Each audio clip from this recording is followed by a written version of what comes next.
میرے ذہن میں ایک دفعہ یہ فکر آئی کہ کیوں نہ میں اپنی اولاد کے لیے اچھی ماں تلاش کروں، میں ایسی ماں تلاش کروں جو میری اولاد کو ادب بھی سکھائے، میری اولاد کو علم بھی سکھائے۔ تو یہ فکر میرے ذہن پر غالب آ گئی، میرے ذہن میں یہ فکر راسخ ہو گئی۔ تو اس دن سے میں نے کسی حسینہ کسی جمیلہ کی تلاش نہ کی، بلکہ تمہارے لیے ایک اچھی ماں تلاش کی۔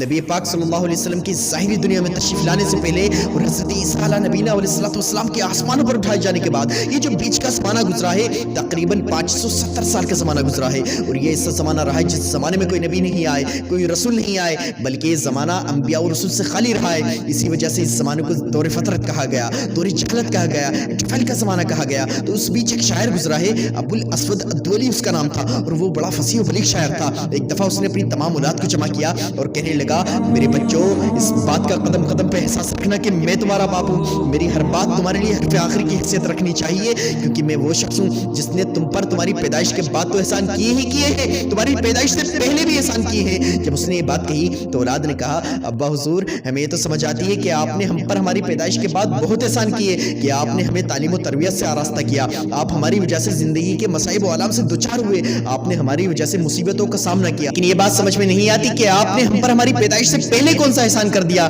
تو ابو الاسود الدولی نے بہت پرانی کہانی ذکر کی اور کہا، میرے بچوں جس وقت میں جوان تھا میرے دل میں خواہش تھی کہ میں کسی حسینہ کسی جمیلہ سے شادی کروں، کسی صاحب حسن کسی صاحب جمال خاتون سے شادی کروں۔ تو میں نے اس کی تلاش میں سفر کرنا شروع کیا، پھر جب میں کسی حسینہ کسی جمیلہ کو پاتا تو پھر میرے دل میں یہ خواہش بیدار ہوتی کہ میری شریک حیات اس سے بھی زیادہ حسن والی ہونی چاہیے، اس سے بھی زیادہ جمال والی ہونی چاہیے۔ پھر میں سفر کرتا، پھر جب میں کسی حسینہ کسی جمیلہ کو پاتا پھر میرے دل میں یہ خواہش بیدار ہوتی کہ جس کے ساتھ میں اپنی زندگی بسر کروں وہ اس سے بھی زیادہ حسین و جمیل ہونی چاہیے، وہ اس سے بھی زیادہ جمال والی ہونی چاہیے۔ پھر میں سفر کرتا رہا، ایک زمانے تک سفر کرتا رہا۔ میرے ذہن میں ایک دفعہ یہ فکر آئی کہ کیوں نہ میں اپنی اولاد کے لیے اچھی ماں تلاش کروں، میں ایسی ماں تلاش کروں جو میری اولاد کو ادب بھی سکھائے، میری اولاد کو علم بھی سکھائے۔ تو یہ فکر میرے ذہن پر غالب آ گئی، میرے ذہن میں یہ فکر راسخ ہو گئی۔ تو اس دن سے میں نے کسی حسینہ کسی جمیلہ کی تلاش نہ کی، بلکہ تمہارے لیے ایک اچھی ماں تلاش کی۔ تو تمہیں معلوم ہونا چاہیے کہ میرا جسم جوان تھا، اور جوان جسم کے کیا ارادے ہوا کرتے ہیں، کیا انٹینشنز ہوا کرتے ہیں، کیا ڈیزائرز ہوا کرتے ہیں، کیا تقاضے ہوا کرتے ہیں۔ میں نے تمام ارادوں کو،